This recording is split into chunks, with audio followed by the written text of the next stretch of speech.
여러분 안녕하십니까? 아침의 광장 박은정입니다. 보호대상 아동은 부모가 없거나 학대 등으로 국가의 보호를 받아야 하는 18세 미만의 아동과 청소년을 말합니다. 정부가 올해 아동복지법 시행령을 개정해서 보호대상 아동의 연령을 만 24세까지 연장하는 등 복지정책을 강화하고 있지만 이들의 자립을 위한 대안은 상대적으로 부족한 실정인데요. 그런데 대구 서구의회가 이 보호대상 아동의 자립을 돕기 위한 조례 제정에 나섰다는 소식이 있습니다. 조례안에는 주거와 교육, 취업 프로그램을 포함한 후견인 제도 등 지원 사업과 함께 보호기간 25세 연장 그리고 전문가와 시설 관계자 등의 협력체계 구축 등을 담고 있습니다. 대구에서는 매년 90명 안팎의 자립준비 청년이 사회로 나오고 있지만 생활고와 심리적인 스트레스를 호소하는 경우가 많다고 합니다. 대학을 졸업하고 직장에 다니는 30살도 독립이 버거운 그런 요즘인데요. 보호대상 청소년들이 자립의 기반을 탄탄하게 다져나갈 수 있도록 관련 규정과 정책들이 폭넓게 개선되길 기대해 봅니다. 10월 19일 수요일 아침의 광장, 먼저 이 시각 교통 상황과 날씨 듣겠습니다. 서유리 리포터. 네, 먼저 고속도로 상황입니다. 경부고속도로 부산 방향으로 칠곡 물류 부근 148km 지점부터 칠곡 분기점 부근 146km 지점 4차로에서 졸음쉼터 설치 작업 중이고요. 중앙고속도로 춘천 쪽으로 다부터널 125km 지점부터 차량 증가하면서 일대 2, 3km 구간 정체 흐름 보이고 있습니다. 이어서 중부내륙지선 창원 방면 서대구 요금소부터 성서나들목 지나서 남대구 나들목까지 제속도 못 내고 있습니다. 이어서 시내도로 살펴봅니다. 공평로 봉산 6거리에서 시청 내거리 방향 속도 떨어져서 지나고요. 달구벌대로 위로 사고 소식 있습니다. 만촌 내거리에서 범어 내거리 방향, 범어 내거리 직전 신호등 지점 3차로에 승용차 2대 추돌 사고 발생했는데요. 사고 차량은 범어 내거리 교차로 지나서 가장자리 차로로 이동한 상태입니다. 참고하시기 바랍니다. 끝으로 날씨입니다. 오늘 대구와 경북은 맑겠지만 아침 기온은 대부분 지역에서 5도 이하로 출발하고요. 경북 북부 내륙과 경북 북동 산지는 영하로 떨어진 곳도 있겠습니다. 올 들어 가장 낮은 기온 기록했고요. 대구에는 첫 설이, 경북 북부에는 첫 얼음이 관측된 가운데 바람도 강하게 불어 체감온도 더 떨어지겠습니다. 낮 기온도 15도 내외로 평년보다 3도가량 낮겠으니까요. 추위와 일교차 큰 날씨에 건강관리 잘 해주시기 바랍니다. 현재 대구의 기온은 8.8도, 습도는 56%입니다. 지금까지 서유리였습니다. 지역 시사정보 프로그램의 중심, KBS 대구 제1라디오 아침의 광장을 듣고 계십니다. 수요일 아침의 광장입니다. 8시 33분 지났습니다. 자, 오늘 아침 지역의 주요 뉴스부터 살펴보겠습니다. 뉴스미널 천용길 기자, 경향신문 백경열 기자 함께합니다. 두 분 어서 오세요. 네, 안녕하십니까. 예, 첫 소식 듣겠습니다. 네, 많은 분들이 안타까워했던 소식입니다. SPC 그룹의 계열 제빵 공장에서 20대 여성 노동자 사망 사고가 알려졌는데 이 지역에서도 이 SPC 프랜차이즈 불매운동 움직임이 확산되고 있다는 소식입니다. 지역에서도요? 네, 이번 사고가 일어난 경위를 보면 지난 15일에 SPC 그룹 계열사 SPL 평택 공장에서 사고가 났는데요. 이 샌드위치 소스를 혼합하던 20대 여성 노동자의 앞치마가 빨려 들어가면서 발생한 것으로 추정되고 있습니다. 예. 이 자동 방호 장치가 또 미흡했던 점, 2인 1조가 아니라 혼자서 근무를 했기 때문에 이 부분에서 사고가 일어나고도 제대로 된 조치가 취해지지 않았던 점이 지적이 됐는데요. 이후에 SNS에서 사고와 직접적인 연관이 있는 이 브랜드뿐 아니라 SPC 그룹 내에 아이스크림, 음료 등 다른 계열사 브랜드를 나열하면서 불매 운동을 하자는 이 동료글이 계속 올라오고 있습니다. 네. 대표적으로 보면 이 파리바게트, 그리고 베스킨라빈스, 이 커피 전문점인 투썸 플레이스 이외에도 약 한 20개 정도의 계열사가 있거든요. 그렇죠. 이 로고를 올리면서 이 대구의 경우에도 대구맘이라고 하는 이 많은 사람들이 가입한 온라인 커뮤니티에 이 불매 운동을 하자라고 하는 글이 올라왔는데 제가 어젯밤 보니까 이 글에 달린 댓글만 수십 개가 달렸더라고요. 네. 이 대구에는 이 SPC 그룹과 관련된 노동조합이 아직까지는 없는데 이 시민들의 자발적인 불매 운동이 이 사건을 해결하는데 어떤 영향을 미칠지 계속 좀 주목을 해봐야겠습니다. 예.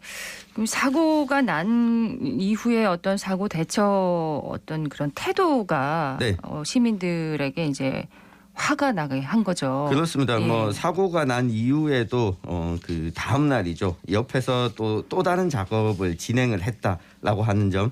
그리고 사고 난 다음 날 아침에 SPC 그룹에서 이 관련한 홍보성 보도 자료로 언론 기사를 다 뒤엎으려고 했던 점. 예. 뭐 이런 점 등이 시민들이 좀 화나게 하지 않았나 싶습니다. 안전 대책도 물론 잘 했었어야 하지만 그 사후의 어떤 대처가 좀 기업의 이미지가 네, 기업이 어떤 기업인지 좀 잘 알게 해주는 것 같습니다. 맞습니다.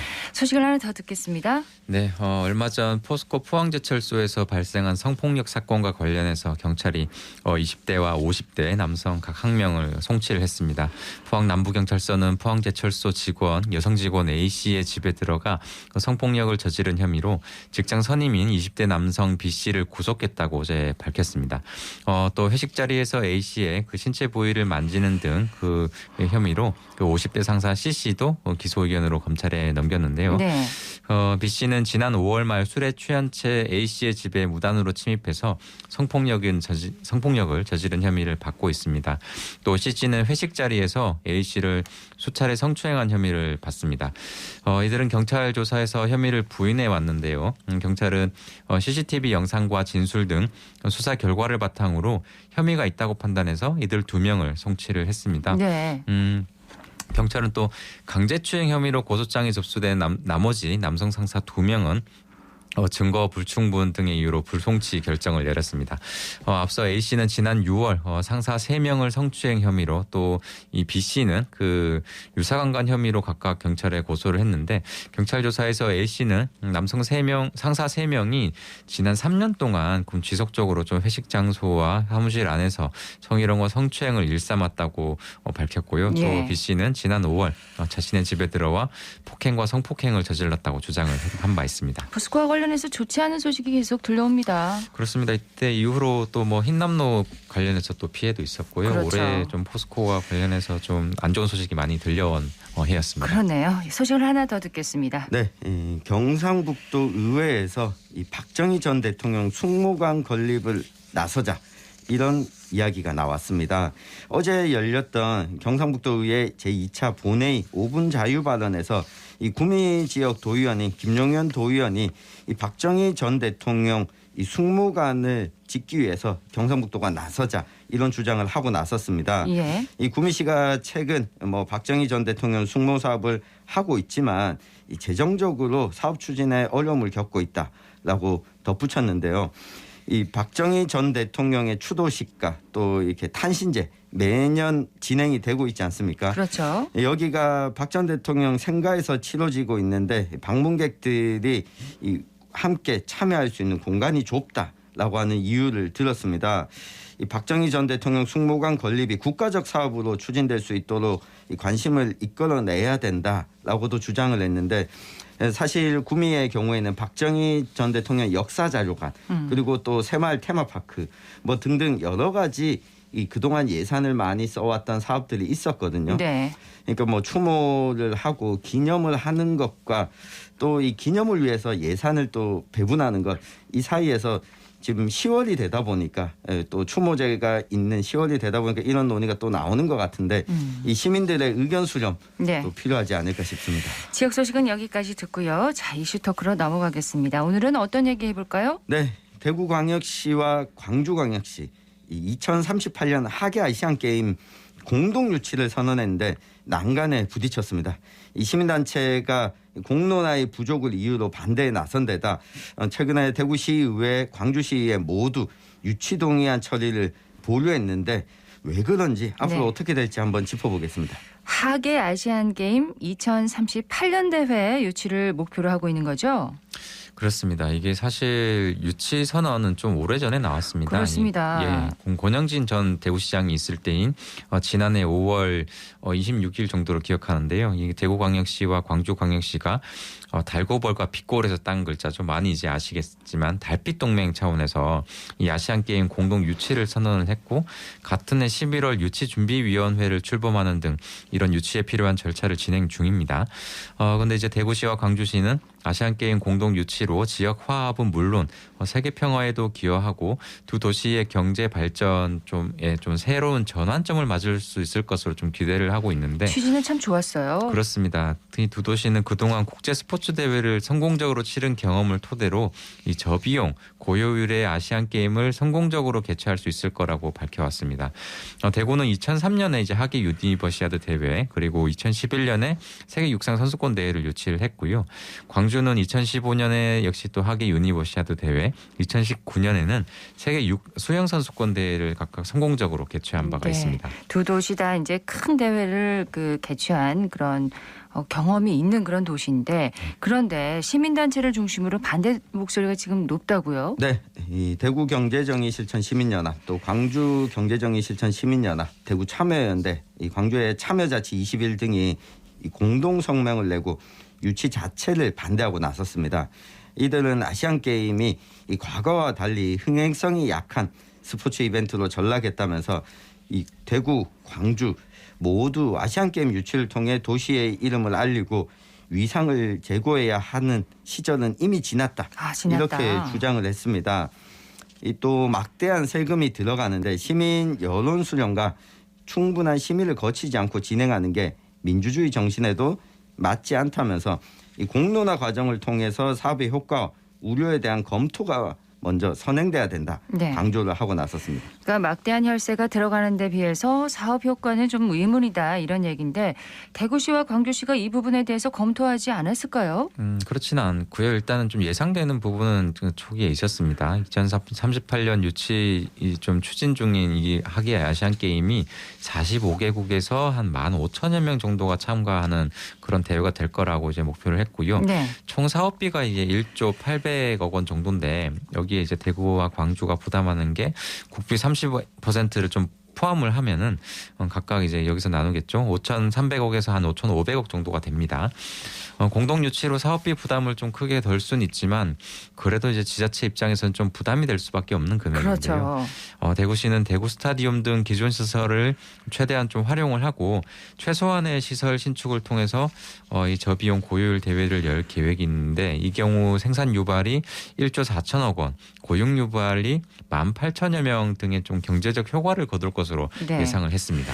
이런 그 장밋빛 청사진에도 불구하고 이제 시민단체를 중심으로 반대 목소리가 계속 나오니까 시의회에서도 신중론이 지금 제기되고 있다고요? 네, 지난 17일 대구시의 문화복지위원회에서 하계 아시안게임 광주 대구 공동유치 동의안을 토론 끝에 유보 결정을 했습니다.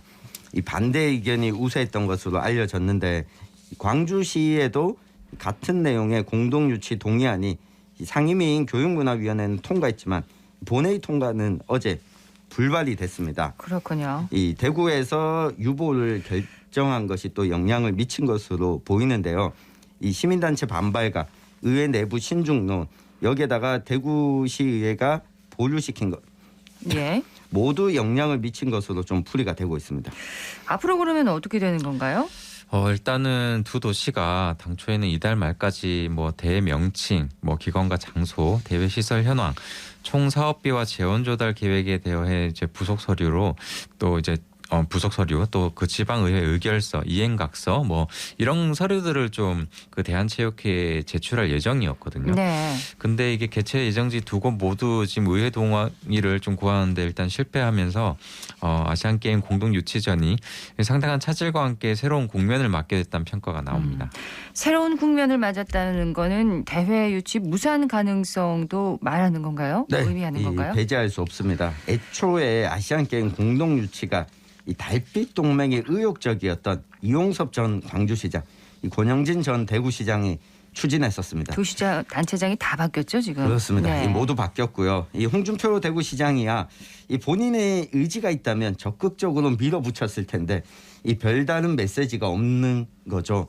여기다가 이 강기정 광주시장 역시 이 그동안 뭐 정치를 해왔던 스타일을 보면 의지가 있다면 강하게 좀 밀어붙이는 스타일인데 그러지 않고 있습니다. 그렇군요. 여기다가 시의회 동의안 처리까지 무산되면서 대구시와 광주시가 어떤 입장을 밝힐지 좀 지켜봐야 하는데 두 단체장이 직접 만나거나 이야기를 나누지 않는다면 좀 어려운 쪽으로 가지 않을까 예상이 되고 있습니다. 근데 워낙 큰 대회이다 보니까 이제 신중을 기할 필요는 있어 보입니다. 물론입니다. 뭐 막대한 지방 재정이 좀 투입되는 이제 이런 이벤트다 보니까 자칫 빚더미 등 그 지역에 후유증을 남길 수 있다는 좀 우려도 있는 거거든요. 시민단체 말대로. 네.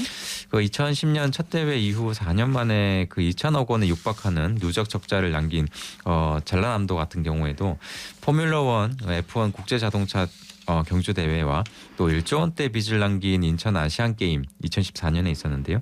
이게 좀 대표적인 사례로 지금 일단 거론이 됩니다. 대회를 열고 이제 빚만 남는 사례군요. 그렇습니다. 이제 좀 장밋빛 전망이 있었다, 뭐 이런 비판이 있었던 건데. 그렇군요. 하지만 또 한편에서는 대구시와 광주시 이른바 동서를 대표하는 도시 아닙니까?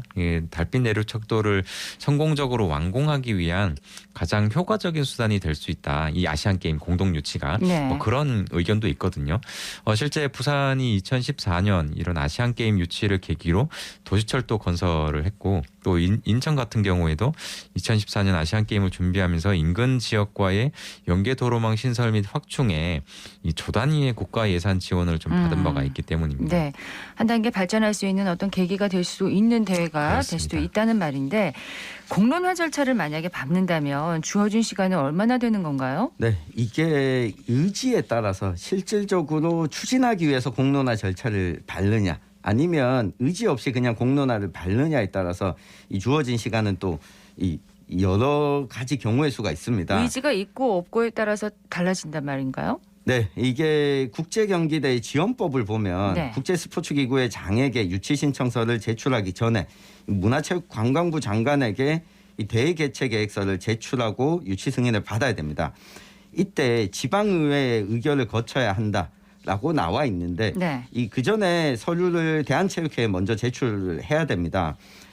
지방의회 동의도 받고 대한체육회에서 이 국제행사 개최 계획서를 제출하고 내년도에 문체부와 기획재정부 심의를 거치고 사전 타당성 검토까지 거친 다음에 2024년에 아시아올림픽 평의회에 유치 신청서를 제출하거든요. 네. 그럼 기한을 역산해 보면 이게 딱 정해진 이달까지 제출이라는 건 없지만 이 과정들을 추진하기 위해서는 최소한의 시간 등이 필요합니다. 네.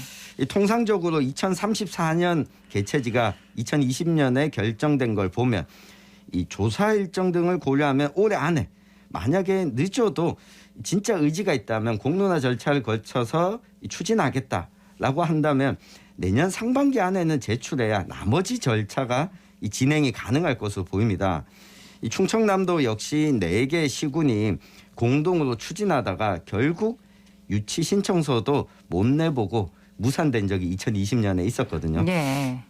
그래서 대구와 이 광주의 의지가 가장 중요한 상황입니다. 추진하려면은 이제 서둘러야 한다는 얘기네요. 그렇습니다. 자, 시민단체와 시의회 반대로 갈림길에선 2038 아시안게임 공동유치. 두 기자께서는 어떻게 보세요? 네, 뭐 1980년대와 비교한다면 아시안게임의 위상이 많이 달라진 것은 사실입니다. 이 86년의 서울 아시안게임, 이게 88년 서울올림픽을 위한 준비 차원이었고 부산과 인천이 아시안게임을 치렀는데 만약 국내에서 다른 도시가 치른다면 이제 그 다음 순서는 이 대구와 광주인 것만은 맞네요. 네, 맞습니다. 네. 이 결국 강기정, 홍준표 이 두 사람이 만나서 의중이 어떻냐에 따라서 아시안게임 유치는 달려있다. 이렇게 볼 수 있겠습니다. 두 단체장의 의지가 중요하다. 네. 이 말씀이시네요. 그렇습니다. 이제 뭐 좀 근데 일단은 좀 쉽지 않을 것 같아요. 지금 일단 시민단체도 반발을 강하게 좀 하고 있고 두 도시가 네. 그리고 또 의회에서도 지금 일단 제동이 걸린 상태잖아요. 여기 이제 집행부가 설득을 하는 작업이 필요한데 그 앞서 살펴봤지만 두 도시 다 지금 단체장이 바뀐 상태입니다. 그렇죠. 그리고 또 정치색이 분명한 분들이기 때문에 여기에 대해서 어떤 의견을 갖고 있는지는 아직은 좀 알 수는 없는 상황이긴 해요. 근데 그간에 좀 전력을 봤을 때 특히 이제 강 시장은 저희가 다루는 건 적절치 않으니까 네. 홍준표 시장 같은 경우에는 가뜩이나 좀 채무 줄이기에 좀 공을 들이고 있거든요. 취임 이후에. 근데 그래서 이런 생각까지 해봤습니다. 오히려 이런 논란이 좀 반가울 수도 있다는 생각이 들지 않을까 뭐 이런 아하. 생각도 해봤는데 네. 그럼에도 대외 유치에 따른 순기능은 분명히 있거든요. 그렇죠. 앞으로 좀 경제적 영향 등을 잘 살펴서 이런 현명한 결정을 좀 내릴 필요가 있다고 보여집니다. 대구 광주 하계 아시안 게임 공동 유치 앞으로 어떻게 진행될지 시민 여러분들께서도 좀 관심 있게 지켜봐 주시기 바랍니다. 뉴스민의 천용길 기자, 경향신문 백경열 기자였습니다. 두 분 고맙습니다. 감사합니다.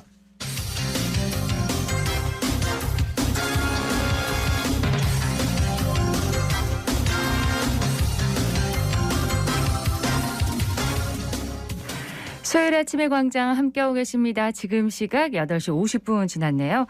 대구 경북 정치권 소식을 키워드로 풀어보는 시간입니다. 매일신문 정치부의 김병훈 기자 전화 연결되어 있습니다. 김 기자님 안녕하세요. 네, 안녕하세요. 자, 오늘의 첫 번째 키워드는 뭘까요? 네, 오늘의 첫 번째 키워드는 홍준표 국민의힘 상임 고문입니다. 지난 대선 경선에서 윤석열 대통령에게 패한 뒤 하방을 선언한 홍준표 대구시장이 월요일인 17일 국민의힘 상임 고문에 위촉됐다는 소식입니다. 그렇습니다. 국민의힘이 홍준표 시장을 상임 고문으로 위촉한 이유가 뭘까요? 국민의힘은 홍준표 대구시장을 상임 고문에 위촉한 배경에 대해 홍 시장은 5선 의원의 당대표를 2번이나 역임했다며 조속한 당의 안정화, 윤석열 정부의 성공을 뒷받침하는 역할을 하기 위해 대구시장직과 별도로 상임 고문으로 위촉했다고 설명했습니다. 네, 말씀하셨지만은 홍준표 시장이 그 하방을 앞서서 선언을 했었잖아요. 네, 그렇습니다. 주목해야 할 점은 홍준표 시장이 상임 고문직 제안을 받아들였다는 점인데요. 예. 홍 시장은 지난 3월 9일 대선에서 윤석열 대통령이 당선된 직후 중앙정치는 윤 대통령에게 맡기고 저는 하방하고자 한다고 말했습니다. 이어 대구시장 선거에 출마해 당선됐는데요. 하지만 중앙정치에 대한 훈수는 시간이 갈수록 많아지고 있습니다. 최근에는 자신의 온라인 플랫폼인 청년의 꿈과 페이스북을 통해서 하루에 한 번꼴로 훈수를 두고 있습니다. 네. 이에 정치권에선 홍 시장의 하방 선언이 사실상 없던 일이 됐다는 분석이 나옵니다. 이렇게 하방 선언을 했던 홍준표 시장이 이렇게 중앙 정치에 계속 관심을 두는 이유가 뭘까요?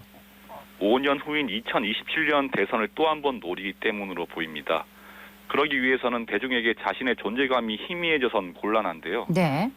홍 시장은 중앙 정치와 물리적인 거리를 두면서도 심리적인 거리는 가까이 유지하는 전략을 펴고 있습니다. 같은 맥락에서 최근 홍 시장이 집중 비판하는 사람이 한 명 있는데요. 바로 유승민 전 의원입니다. 유승민 전 의원이 차기 당대표 적합도 여론조사에서 선두를 달리자 홍 시장은 배신자 프레임을 꺼내들이며 파상 공세를 퍼붓고 있습니다. 네. 정치권에선 하늘 아래 두 개의 태양은 없다는 말로 홍 시장의 행보를 분석하는데요. TK 맹주는 홍 시장 한 사람이어야 차기 대선에서 승산이 있는데 유 전 의원이 당대표에 오를 경우 TK 맹주가 두 사람이 된다는 설명입니다. 홍 시장으로서는 지금 누구보다 유 전 의원의 인기에 부담을 느끼는 것으로 보입니다. 하늘 아래 두 개의 태양은 없다 이렇게 표현이 되는군요. 네, 직접적인 질문입니다마는 홍준표 시장이 대권에 재도전을 한다면 승산이 있다고 보세요? 너무 이른 예측이지만 홍 시장의 대권 과도에 몇 가지 변곡점은 있을 것으로 보입니다. 먼저 윤석열 정부가 남은 임기 동안 지지율을 일정 부분 회복해야만 국민의힘이 재집권할 수 있습니다. 그렇죠. 홍 시장으로서는 윤석열 대통령이 성공적으로 임기를 마쳐야 자신의 대권 재도전에 힘을 받을 수 있습니다. 한편으로는 같은 검사 출신이라는 국민적 피로감을 떨쳐내야 할 필요성도 있습니다. 이번에 헌정사상 처음으로 검사 출신 대통령이 탄생했는데 같은 검사 출신의 홍 시장이 곧이어 출마하면 참신성이 떨어질 수밖에 없다는 지적입니다. 이에 홍 시장은 윤 대통령과 차별화를 시도해야 하는 숙제를 안고 있습니다. 아울러 유승민 전 의원을 비롯해 한동훈 법무부 장관, 오세훈 서울시장, 원희룡 국토부 장관 등의 대권 도전 가능성이 높아지고 있어 이들과의 경쟁도 만만치 않을 것으로 예상됩니다. 예. 오늘의 첫 번째 키워드 홍준표 국민의힘 상임고문에 대한 이야기였고요. 다음 키워드는 뭔가요? 네, 다음 소식은 국정감사 도마 위에 오른 TK 현안입니다. 윤석열 정부 첫 국정감사가 반환점을 두고 있는데요. 대구 경북의 각종 현안도 이번 국감에서 화제가 되고 있다는 소식입니다. 그렇습니다. 어떤 지역 현안이 이번 국감에서 다뤄졌습니까? 네, 먼저 군위군의 대구시 편입 문제가 17일 경상북도 국정감사에서 논의됐습니다. 여야 의원들은 군위군의 대구시 편입에 대한 경상북도의 입장을 물었는데요. 이철우 경북도지사는 공항은 대구 경북의 새로운 역사로 팔을 하나 떼주는 아픔이지만 약속은 지켜져야 한다고 편입 추진 의지를 재확인했습니다. 홍준표 대구시장과의 갈등 소리도 도마 위에 올랐습니다. 앞서 권영진 전 대구시장과 추진했던 대구 경북 행정통합이 홍 시장 취임 이후 중단될 것과 관련해 두 당체장 간 소통 부재 때문이라는 지적이 나왔습니다. 네. 이에 이 지사는 불협화음이 있는 건 아니다고 잘라 말했습니다. 자, 지역의 수건사업 해결도 이번 국감에서 논의가 됐나요?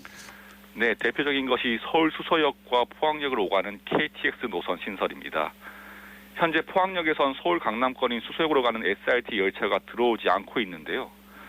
이에 포항 등 경북 동부권 시민들은 포항역에서 KTX를 타고 동대구역에서 내린 뒤 SRT로 환승을 해야 하는 번거로움이 있습니다. 네. 이에 정치권에선 수서 포항 간 KTX 노선 신설을 이번 국감에서 강하게 촉구했는데요. 원희룡 국토교통부 장관은 저도 포항을 가보니까 지역민들의 염원에 대해 체감할 수 있었다. 적극적으로 검토하겠다며 긍정적인 대답을 내놨습니다. 정치권에선 늦어도 내년 상반기 안에는 포항에서 수서역으로 가는 KTX를 이용할 수 있을 것으로 기대하고 있습니다. 네, 기대해봅니다. 대구지방국세청의 세무조사 절차 문제가 또 국감에서 지적됐다고요? 네, 그렇습니다.